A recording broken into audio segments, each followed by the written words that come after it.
In this video, we will see how to create a new folder on your macOS.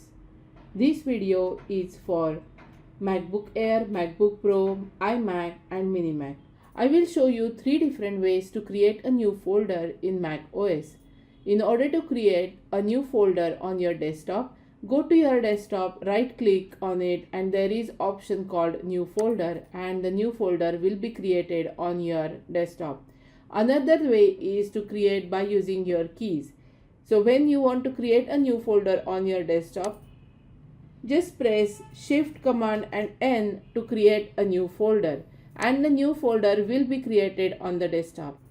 Another way to create a new folder is when you are trying to save any file. So for example, if you are trying to save the file, there is the option called a new folder and the new folder will be created under the selected folder. For example, here desktop is selected and if I click a new folder will be created under the desktop. If you find the video helpful, like the video, share with your friends and subscribe to my channel. I will see you in the next video. Thank you.